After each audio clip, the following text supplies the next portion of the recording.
d'un baiser pour apprendre l'amour et d'un syllabessé pour connaître la nuit. Il suffit d'un mort pour savoir en secret les machines de l'oubli, les pièges du souvenir, et de sable mouillé pour à jamais découvrir les industries de la mer à effacer les pas.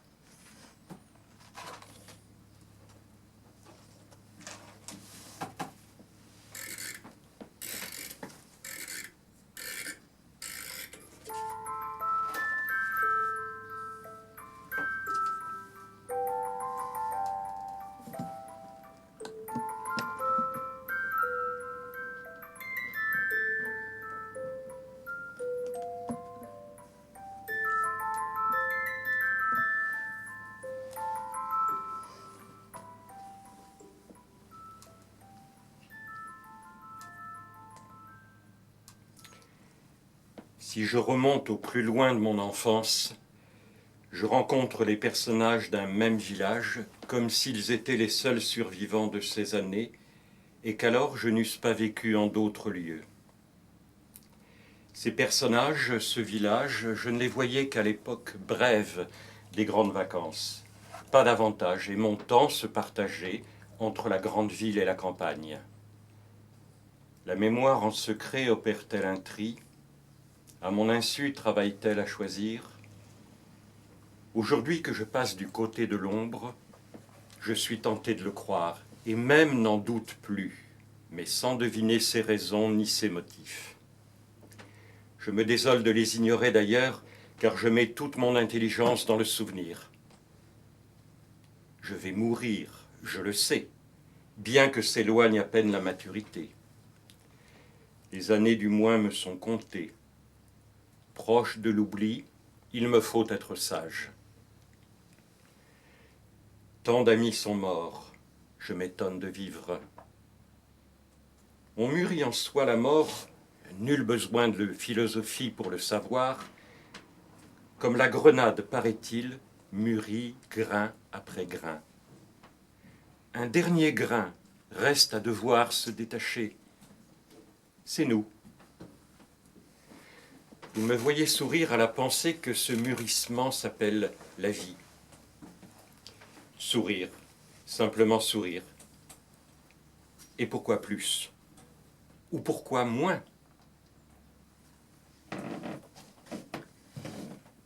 Regardons le dessin d'un sourire. Cette courbe à peine prononcée, c'est qu'il contient des subtils, des linéaires, des musicales. Cela me fait toujours songer à la goutte d'eau accrochée au bec de la cruche, dans le concert champêtre de Giorgione. Un détail peut-être, mais bouleversant comme une larme. Tombera-t-elle cette goutte? Restera-t-elle suspendue par miracle? Qui le sait? Le voici ce mystère, introuvable dans le rire. Les risées sur la mer, les frissonnements des l'eau dans les courants, à certaines heures, m'ont toujours plus ému que les tempêtes avec leurs vagues aveugles. J'aime que le sourire soit aussi une tempête dominée, une risée sur quelque drame.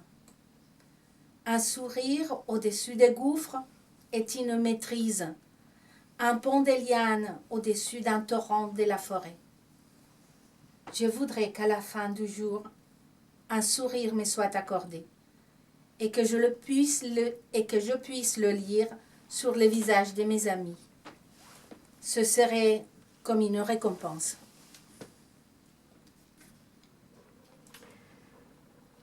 Notre village était dépourvu de gare. Le plus proche chemin de fer s'arrêtait à 6 kilomètres de l'autre côté du fleuve. On n'atteignait même cette station qu'après avoir abandonné les trains rapides qui reliaient la capitale au vaste port sur la mer et emprunté un tortillard champêtre, toujours prêt à une halte en rase campagne pour prendre un voyageur de rencontre. Alors les kilomètres avaient 1000 mètres. Ils étaient les talons de la patience. Les voyages duraient. Aussi l'habitude voulait-elle qu'on nous attendît au train pour nous conduire en petite charrette couverte jusqu'au village. La famille déléguée, avec mon cousin et ma cousine jumeaux de mon âge, un adulte, la tante Sabine, presque toujours. Du plus loin que je l'apercevais, penché comme je l'étais à la portière du wagon, le rouge me montait aux joues.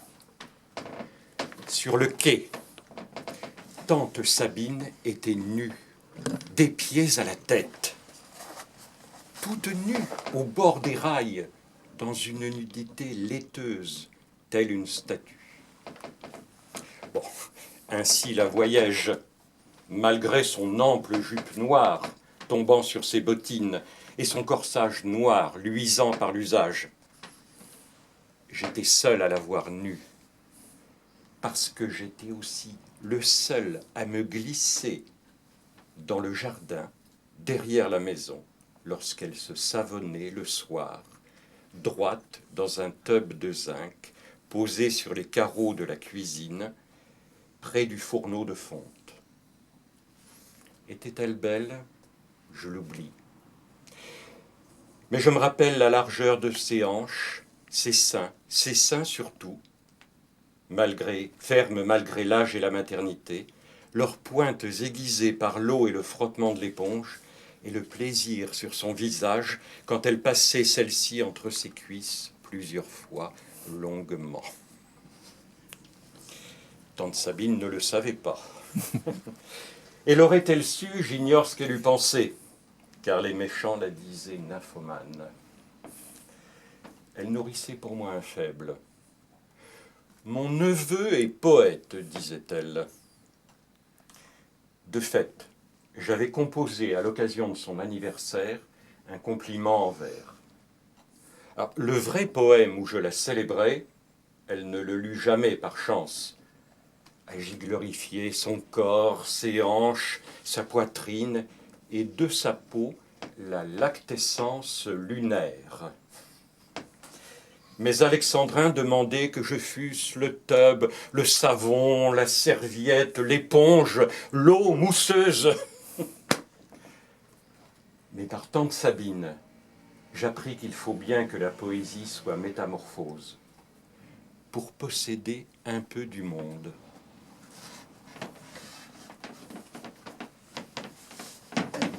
Mon père et ma mère attendaient de connaître les nouvelles du village. Au long des 6 kilomètres jusqu'au bac, dans la carriole, Sabine, avec une sorte de gourmandise rétrospective, tenait la chronique des naissances et des décès, des premières communions et des scandales. Avions-nous jamais quitté le village? La route, rectiligne entre les pâturages, unissait le passé et le présent comme un trait d'union entre deux mots inséparables. Les charmes du retour, c'était d'abord cela, cette négation du temps. Dès les premiers tours des roues, les embrassades terminées, recommençaient les jeux de taquinerie qui opposaient mon père à Sabine. Ici encore, j'éprouvais un sentiment de sécurité. Qui oserait prétendre que les jours, les mois fouillés, les protagonistes ne désarmés n'échangeaient pas. Loin de s'être aggravée, la maladie de mon père se réduisait aux premiers symptômes. Nous les retrouvions 2 ou 3 ans plus tôt, alors qu'il n'avait pas encore cette ombre bleue dans les joues, cette brume dans les yeux. Sabine croyait en Dieu. Tant elle éprouvait à la fois du plaisir à la fois, elle multipliait les dieux. Qu'il y eut du mystère, elle s'agenouillait, et du mystère, elle en rajoutait partout. Elle ne doutait ni de l'astrologie, ni de la télépathie, ni de la vertu des simples. Nous ne savons rien, disait-elle couramment, mais nous imaginons que nous savons tout. Je ne sais rien, moi. Cette dernière phrase, on s'entendait en défi, s'adressait à Paul, mon père. La répartie ne tardait pas. Allons, vous prétendez ne rien savoir pour nous faire croire que vous en savez plus que les autres. » Tante protestait de son ignorance, de sa sincérité, de sa modestie. Le fer était engagé. Les chevaux de la carriole, j'en suis sûre, devaient reconnaître d'une année à l'autre le son familier des mêmes voix. « Vous, Paul, gémissait Sabine, vous ne croyez à rien. » Non. Père croyait. Il croyait en l'homme, qui lui paraissait infiniment perfectible. Loin derrière le crottin laissé par les chevaux, il y avait, au bout de la route d'où nous venions, une brute vêtue des peaux des bêtes, sortie des cavernes, massue en main.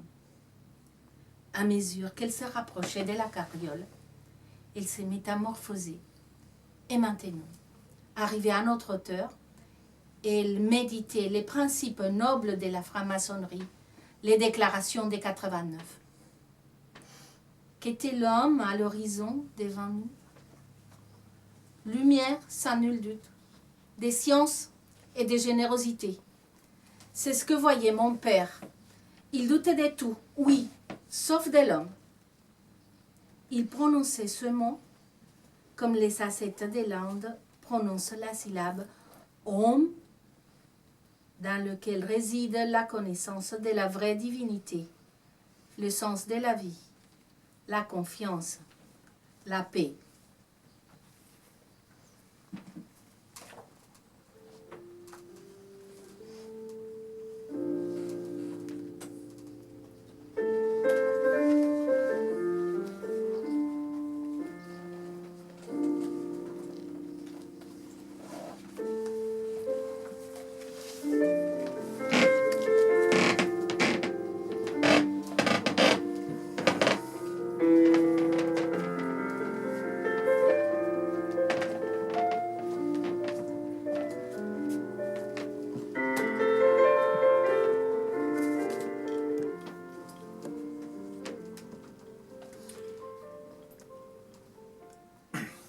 Quillebeuf, mon oncle, qui était notaire de l'endroit, possédait une maison située dans une rue montante qu'on appelait la Côte. La rudesse de la pente et la nécessité pour un officier ministériel d'avoir pignon sur rue obligèrent l'oncle Charles à construire devant la porte d'entrée un perron. On accédait par quelques marches à sa plateforme. Cet endroit me plut aussitôt que je le vis. Il ressemblait à une petite scène. Et comme tel, je m'en servis. Oncle Charles et tante Louise allaient souvent au Havre. Ma grand-mère paternelle profitait de leur absence pour s'installer dans un fauteuil à l'intérieur et somnoler en toute liberté. Moi, au contraire, quand j'étais assuré d'être seul, je me précipitais sur le perron pour jouer au théâtre. Il me fallait des auditeurs, bien entendu. Aussi appelais-je les passants et leur annonçais-je un spectacle. Ceux qui gravissaient la pente s'arrêtaient, ravis de reprendre souffle. Ceux qui descendaient étaient trop entraînés par la déclivité pour faire une pause. Quand j'avais quelques spectateurs, je frappais plusieurs coups avec le manche du balai de cuisine, comme je l'avais vu faire au théâtre. Ensuite, je saluais le public et, insoucieux de son hilarité, je déclamais les vers qu'on me faisait apprendre chaque année pour la fête de ma tante. Alors, le répertoire était très court. Aussi, j'improvisais des histoires, plus ou moins inspirées par un livre de contes normands. Le jour où je surpris des auditeurs à se moquer de moi, je décidai d'abandonner l'imaginaire et de passer au réel. Oncle Charles et tante Louise ne se gênaient guère pour raconter à table la chronique des gens de Quillebeuf. Ce fut désormais ma matière première.